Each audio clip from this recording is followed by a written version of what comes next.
Oi, pessoal, tudo bem? Muito bem-vindos ao Tributário em Jogo. Obrigado por estarem assistindo esse vídeo. A ideia é sempre aqui trocar experiências com vocês, então façam suas observações, façam suas críticas para a gente tentar ir melhorando o nosso conteúdo, melhorando nossa forma de passar o ponto que a gente quer trazer aqui para você. Bem, eu estava verificando e a pauta do Supremo para 2023 carrega diversos processos de altíssima importância. Um deles, que se espera seja, enfim, julgado, diz respeito exatamente à questão do DIFAL. Você certamente já ouviu a questão relativa aí ao diferencial de alíquota de ICMS, que se estabeleceu na Constituição da República original de uma forma que foi alterado pela Emenda Constitucional 87 de 2015. Essa emenda tinha sido inicialmente regulamentada por um convênio ICMS, um convênio do CONFAS, o convênio 93 de 2015. Então, aqui a história de uma forma muito breve. A Constituição da República, inicialmente, no seu texto original, ela previa que nas operações e prestações que destinassem bens e serviços a consumidor final localizado em outro estado, havia duas regras. Uma delas determinava a aplicação da alíquota interestadual, quando o destinatário fosse contribuinte do imposto, consumidor final contribuinte do imposto, e a alíquota interna, quando o destinatário não fosse contribuinte do imposto. Isso era o que vigia até a emenda 87 de 2015. Com a alteração no texto constitucional, a previsão passou a ser a seguinte: nas operações e prestações que destinem bens e serviços a consumidor final, contribuinte ou não do imposto, localizado em outro estado, adotar-se-á a alíquota interestadual e caberá ao estado de localização do destinatário o imposto correspondente à diferença entre a alíquota interna no estado destinatário e a alíquota interestadual. Como a gente pode ver, portanto, se consolidou aquela ideia que inicialmente vigia apenas para os casos em que o destinatário fosse contribuinte do imposto. Essa, portanto, passou a ser a nova regra constitucional. Só que essa regra precisava de regulamentação. A primeira regulamentação que aconteceu por parte dos estados, das unidades federativas dos estados e DF, foi o convênio CONFAS 93 de 2015. Acontece que esse convênio foi objeto de intensa discussão judicial, tanto em controle concentrado, foi ajuizada a ADI 5469, quanto em controle difuso. Foi selecionado o recurso extraordinário 1.287.019 para o tema de repercussão geral número 1093. O Supremo, então, decidiu, ao apreciar as críticas em ambos esses instrumentos deflagratórios de controle de constitucionalidade, decidiu, portanto, que era inconstitucional o tratamento dado pelos estados por meio de um convênio. Isso foi uma decisão tomada em 2021, tá?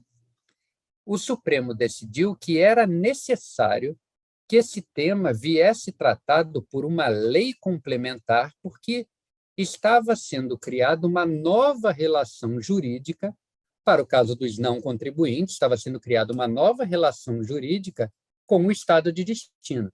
Então, o que aconteceu foi isso.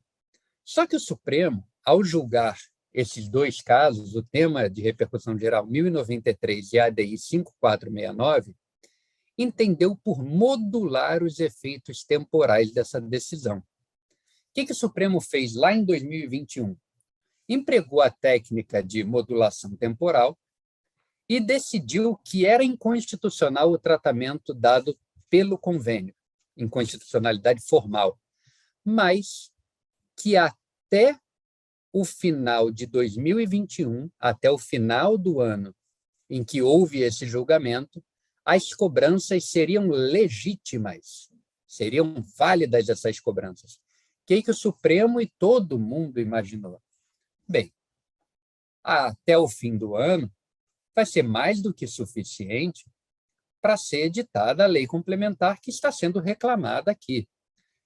Quero registrar para vocês que essa decisão do Supremo foi em fevereiro, no final de fevereiro de 2021.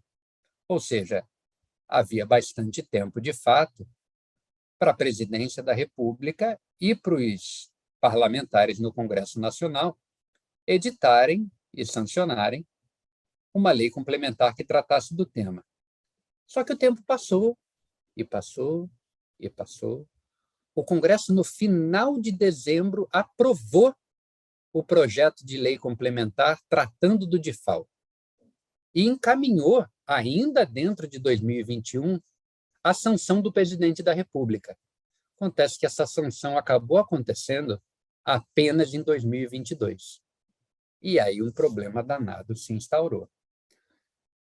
Foi publicada já em 5 de janeiro de 2022 a Lei Complementar 190, dando tratamento, enfim, da forma correta ao DIFAL. A partir disso, se instaurou uma briga muito grande do seguinte: olha, o Supremo não tinha dito que isso era a criação de uma nova relação jurídica tributária e que exatamente por isso era reclamada uma lei complementar? Bem, se está sendo criada uma nova lei complementar, uma nova relação jurídica, temos que admitir, portanto, que ela deve obedecer às regras de anterioridade. Se essa lei, portanto, foi publicada só no dia 5 de janeiro de 2022, considerando que a anterioridade que se aplica para o ICMS é a anterioridade anual, vamos ter que aguardar e só cobrar esse novo DIFAL em 2023. Então, vejam o tamanho do problema, amigos e amigas. A gente teve uma chancela do Supremo para cobrança sem lastro formal até o final de 2021. Mas a lei necessária para dar essa formalidade, essa constitucionalidade formal à cobrança, só veio em 2022. Vamos ter que aguardar a anterioridade anual? Todo um celeuma se instaurou.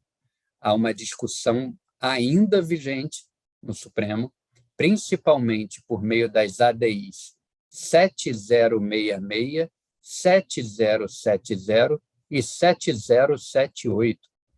Esses processos já foram e voltaram algumas vezes e agora vão acabar sendo julgados em 2023, sendo certo que, a partir de 1º de janeiro de 2023, já não há nenhuma discussão, na medida em que, mesmo quem defendia a observância do princípio da anterioridade, precisa estar vinculado ao entendimento de que agora, em 2023, essa norma já cumpriu todas as etapas necessárias à ampla produção de efeitos. A gente percebe aí, portanto, como é que essa demora do Supremo em apreciar essas ADIs a que fiz referência, que tratam exatamente da vigência imediata ou da necessidade de aguardar a anterioridade, como é que ela pode ter comprometido de modo severo absolutamente todo o espectro temporal que se destinava a ser resolvido. Passou já o ano de 2022, nós não tivemos uma solução. Teremos uma solução que vai operar efeitos retroativos. Essa cobrança seria devida, não seria devida? Se ela não é devida, mas se houve o pagamento, será devida a restituição a esses contribuintes? Ficamos com essa questão em aberto. As teses aqui do contribuinte vão principalmente no sentido de simplesmente aplicar a anterioridade anual e alegar que, a partir da publicação em 5 de janeiro, será necessário aguardar até 1º de janeiro do ano seguinte. O presidente teve a possibilidade de sancionar antes, até 31/12/2021, e não o fez por questões que só podem ser imputáveis a ele, nunca ao contribuinte. A tese do fisco vem muito no sentido de que não há surpresa aqui a tutelar. Na medida em que a emenda constitucional é de 2015, que o Supremo chancelou a viabilidade de cobrança até 2021, essa lei complementar, logo no início de 2022, deveria operar seus efeitos, inclusive imediatamente, né? É verdade também que existe aqui uma cláusula no artigo 3º dessa própria Lei Complementar 190, que diz o seguinte: esta lei complementar entra em vigor na data de sua publicação, observado, quanto à produção de efeitos, o disposto na linha C do inciso 3 do caput do artigo 150 da Carta. O que se coloca aqui é que, textualmente, a lei se coloca como conectada ao princípio, pelo menos, da anterioridade nonagesimal. Então, até aí, a gente consegue trabalhar com o conceito do fisco, aceitar o conceito do fisco, desde que observada pelo menos a noventena. Só que o fisco, obviamente, está certo, tem que trabalhar os seus conceitos, tem que trabalhar a sua tese, aponta no sentido de que, olha, já lhe dei essa anterioridade nonagesimal quando ela nem seria necessária de observar, porque aqui não tem surpresa a ser tutelada. Não há espaço, portanto, à aplicação de qualquer outra anterioridade.